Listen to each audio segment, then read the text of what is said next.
Estimados oyentes de todas las emisoras comunitarias de nuestro país, televidentes también de la televisión comunitaria, el 7 de agosto del año 2022, Colombia dio un paso muy importante al nombrar un presidente independiente de las grandes casas económicas y políticas que gobernaron a Colombia desde su creación en el año 1821.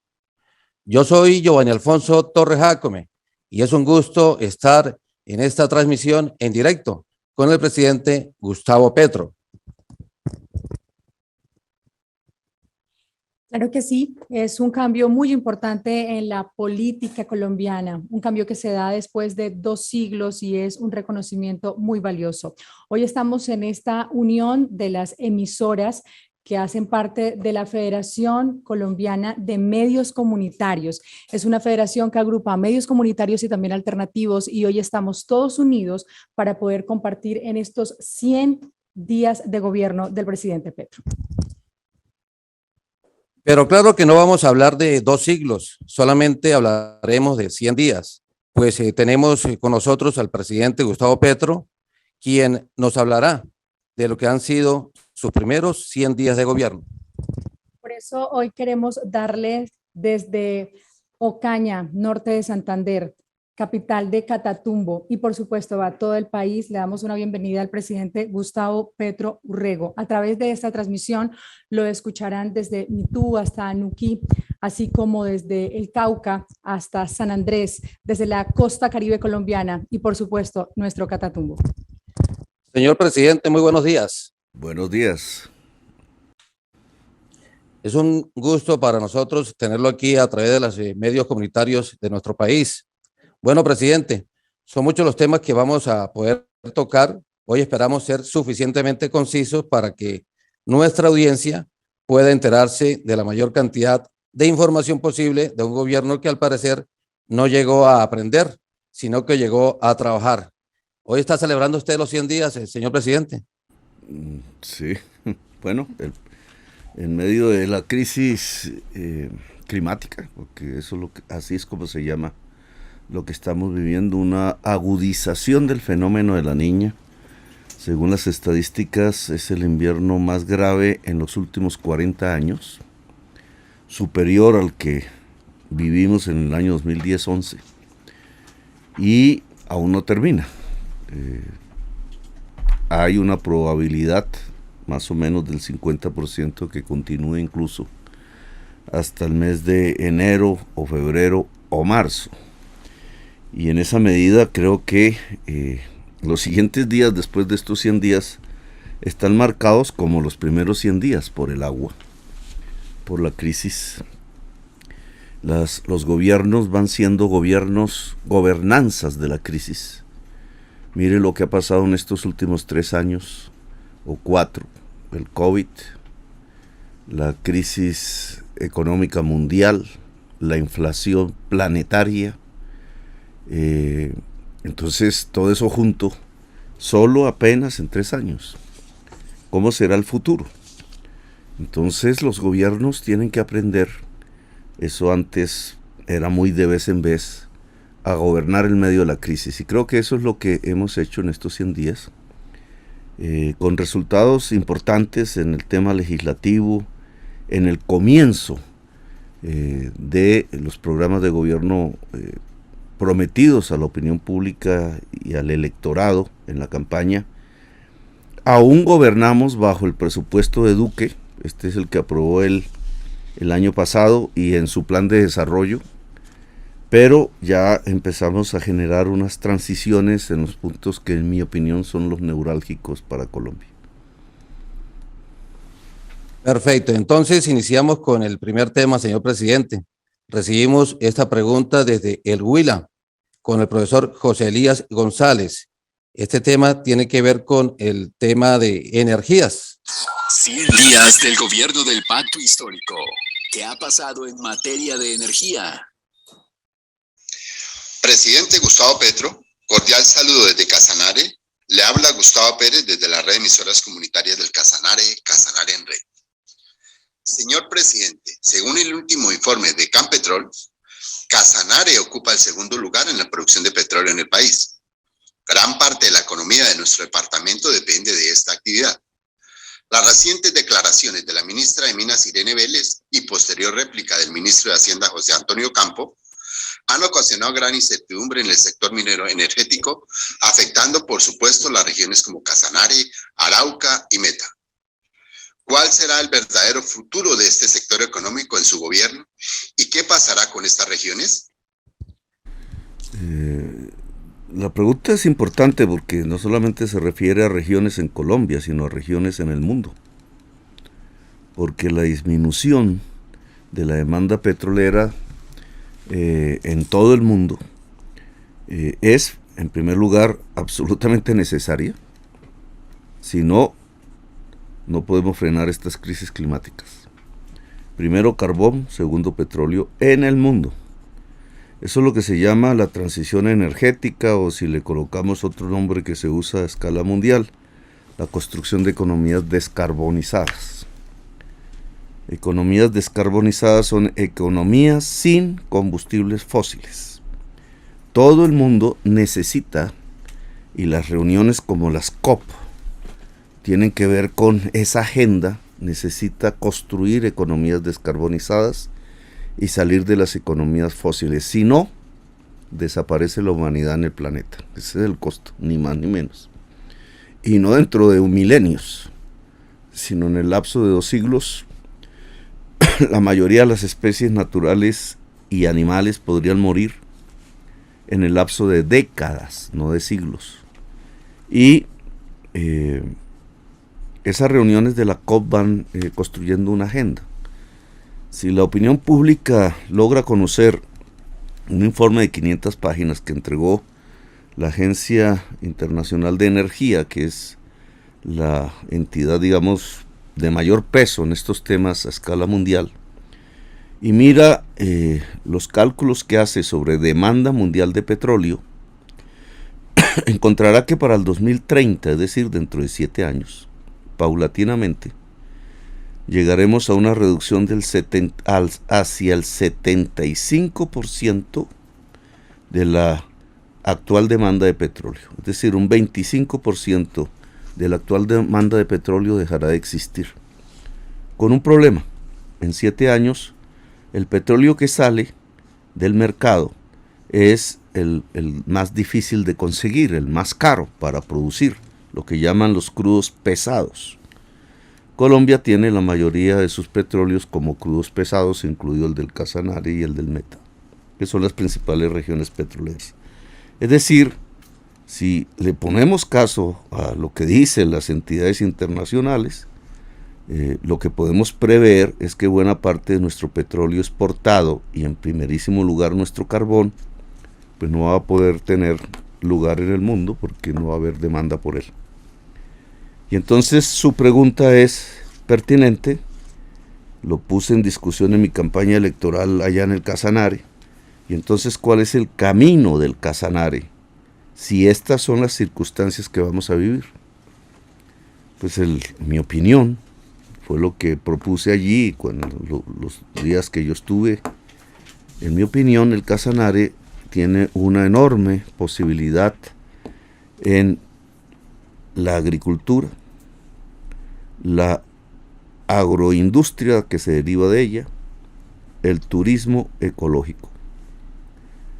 Y sobre estos 3 temas fuertes, porque son altamente generadores de puestos de trabajo, el petróleo no lo es. Esto sí.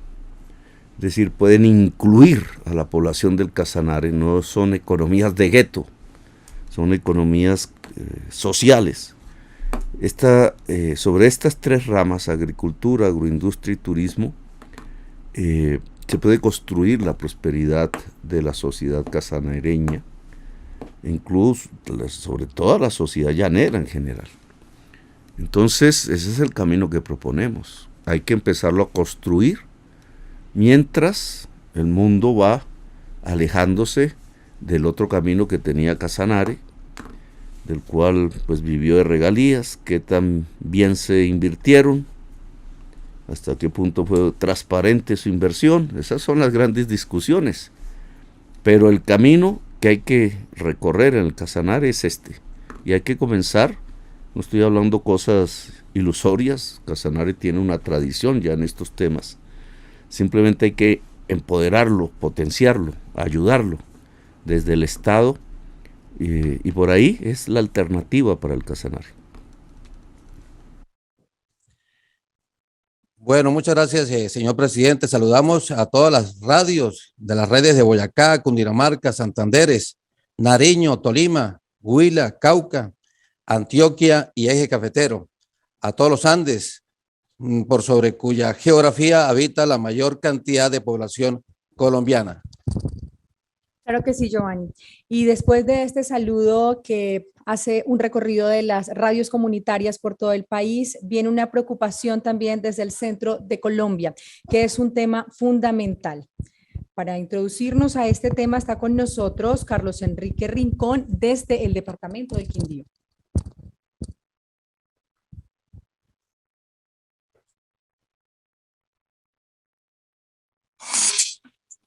El gobierno del Pacto Histórico cumple 100 días de gobierno. 100 días de gobierno. Esto es lo que ha pasado frente a la corrupción. Muy buenos días, señor presidente. Desde el departamento del Quindío, municipio de Montenegro, le habla Carlos Enrique Rincón. El departamento nuestro es una unidad administrativa pequeña, quizás la más pequeña del país, pero a su vez vive en un océano de corrupción. 7 alcaldes destituidos en la ciudad de Armenia, encarcelados con muerte política o prófugos. Igual 4 gobernadores en serie en similares circunstancias. Pregunto, ¿tendremos en su propuesta de cambio replanteamiento en los organismos de control? Muchas gracias. A ver, en primer lugar, la corrupción es un delito.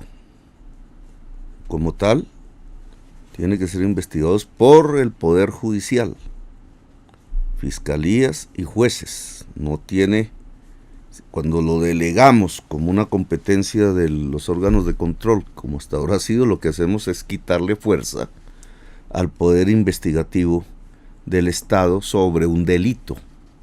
Los órganos de control tienen como competencia el estudio de irregularidades disciplinarias, el estudio de los manejos de dinero desde el punto de vista de su eficiencia, de su eficacia. Pero cuando se habla de corrupción no se habla de ninguna de estas dos cosas. La corrupción no es una irregularidad disciplinaria. La corrupción no es un tema de eficiencias de recursos públicos. La corrupción es un delito. Y por tanto, como crimen, su órgano competente de investigación no son los órganos de control, sino la justicia. Por eso yo propuse en campaña que la Procuraduría, que es un órgano de control, pasase a ser la Fiscalía Anticorrupción en el Poder Judicial, precisamente para que estudie la corrupción no como una irregularidad disciplinaria, sino como un delito, que es lo que es. En segundo lugar, el poder local, y en esto estamos avanzando, digamos, en un diálogo con la Procuraduría, porque además tiene que ver con el cumplimiento de la sentencia que se llama Petro, y que es una de las conquistas democráticas que hemos hecho en Colombia, en el sentido de que los órganos administrativos no pueden quitar derechos políticos a la ciudadanía. En segundo lugar, el poder local. El poder local es de elección popular. La responsabilidad sobre por qué hay un alcalde u otro alcalde recae sobre la propia ciudadanía, sobre si venden el voto. Si venden su voto para elegir un alcalde o cualquier tipo de servidor público, ya están eligiendo un corrupto. Así de simple. Y entonces lo que sobreviene es corrupción. Lo que un corrupto que hace en el poder, pues empoderar la corrupción. No llega allí para volverse Teresa de Calcuta, llega ahí para robarse lo que es de todos. Y entonces, si la ciudadanía deja en sectores proclives a ello de vender el voto, y estudia, puede que se equivoque o no, pues el talante de los candidatos y candidatas que se le presentan, para ser alcaldes o alcaldesas y escoge lo mejor, pues tenga usted la certeza que la calidad de la política en Colombia aumenta y sus valores éticos se vuelven cada vez más importantes. Entonces la base de la corrupción pública está en la venta del voto. Y este es un tema que tiene que ver con la cultura de la ciudadanía en materia electoral y política. Perfecto. Bueno, muchas gracias al señor presidente que nos sigue a esta hora. Mucha gente escuchándonos. Son cerca de 9 millones de personas que nos están escuchando a través de las redes comunitarias, emisoras y también la televisión comunitaria. Bueno, aún nos falta una buena cantidad de temas por tratar. Seguimos avanzando en el balance de estos 100 primeros días de gobierno en compañía del presidente de Colombia, Gustavo Petro, que está llegando al corazón de este país a través de sus medios comunitarios. Señor presidente, vamos a entrar en un tema muy importante para los habitantes de la costa Caribe, para los llaneros, para los campesinos, para quienes habitan las zonas rurales de Colombia. Vamos a escuchar dos preguntas, una desde la costa Caribe y otra desde el departamento de Boyacá. Desde el departamento de Sucre le habla Antonio Cueto Aguas, presidente de la red de emisoras comunitarias de este departamento. Deseo hacerle la siguiente pregunta. En días pasados, usted entregó a 50 campesinos del departamento de Córdoba una franja de terreno para que estos campesinos puedan cultivar la tierra. Pero la costa Caribe está conformada por 8 departamentos que están en iguales condiciones que cualquier otro sector de Colombia en materia de terreno para cultivar por parte de los campesinos. ¿Qué podemos esperar? Los campesinos de Córdoba, Sucre, Atlántico, Cesar, Magdalena, Bolívar y La Guajira, para que los campesinos dejemos de ser los parias de la sociedad de la costa Caribe y podamos disfrutar de los servicios del Estado pudiendo cultivar la tierra. Muchas gracias, señor presidente. Lo que estamos haciendo es la reforma agraria, que tiene una serie de avances, no es un tema fácil. Hace décadas Colombia abandonó esta tarea lamentablemente y por eso se hundió en la violencia y en el narcotráfico. Al dejar de producir la tierra, al expulsar violentamente al campesinado, ubicándolo, en el caso del Caribe se fue para Venezuela, en el caso del resto de regiones de Colombia se fue hacia zonas selváticas de colonización, a las ciudades. Las ciudades caribeñas tienen la mitad de su población, como en el caso de Sincelejo, de desplazados de la violencia, la mitad de la población.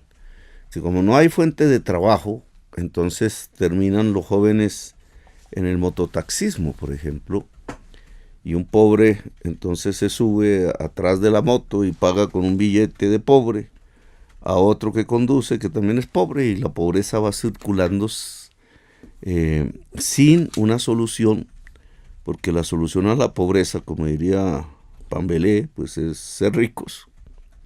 Ricos no en el sentido de Luis Carlos Sarmiento, sino en el sentido de volverse de clase media, etcétera. Y esa construcción de la riqueza solo se puede hacer es a partir del trabajo. Cuando usted mira el paisaje del Caribe, que no es igual que en toda Colombia, ese paisaje del Caribe es básicamente el de grandes praderas deforestadas para ganadería extensiva. Esto tiene sus excepciones, en el norte del Magdalena, la zona bananera, La Palma, en el Cesar, el banano otra vez en el Urabá caribeño, algunas pequeñas islas de producción como en Cereté, Pero en general el paisaje es una enorme pradera deforestada, con una vaca de vez en cuando. Ahí no hay trabajo. Estamos usando un instrumento productivo, la tierra, fértil, porque tiene agua, de una manera absolutamente irracional. Y entonces, si no hay trabajo, pues hay pobreza. Si hubiese trabajo allí sobre esa tierra, es decir, si la tierra produjera alimentos en su capacidad, siendo tierras fértiles, pues habría mucha más riqueza en el Caribe colombiano.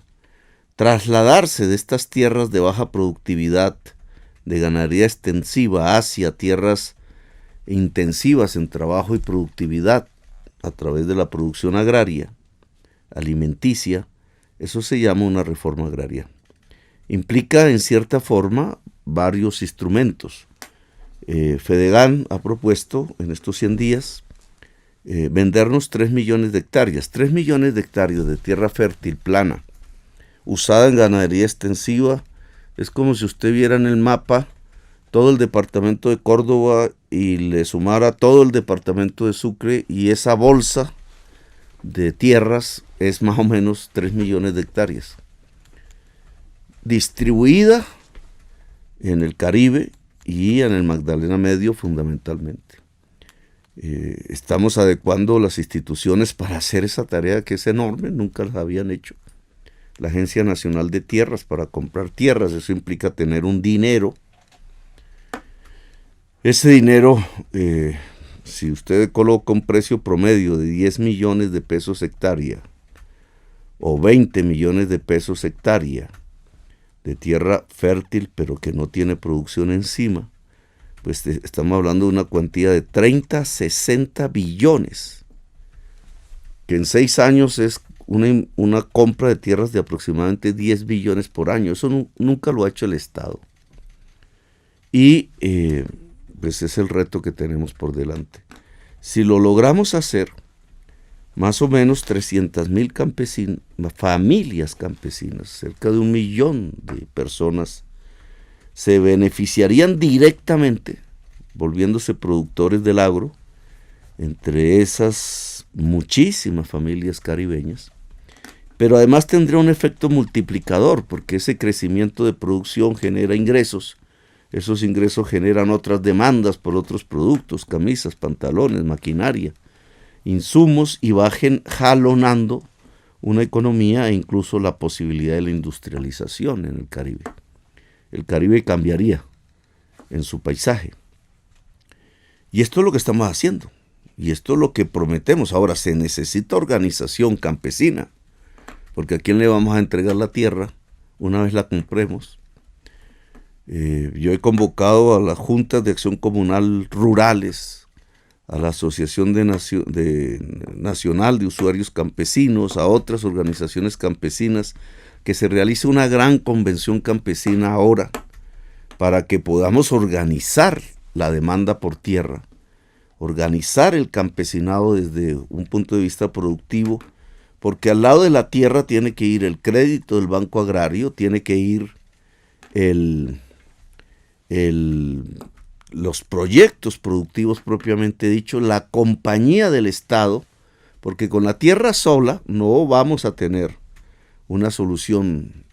Se necesita la tierra, pero adicionalmente el conocimiento, el crédito, la asistencia, la ayuda del Estado para que esas 3 millones de hectáreas ojalá se conviertan en una duplicación de la cantidad de alimentos producidos en Colombia, lo cual sería un enorme avance desde el punto de vista de la paz, desde el punto de vista económico, desde el punto de vista ético en la sociedad colombiana.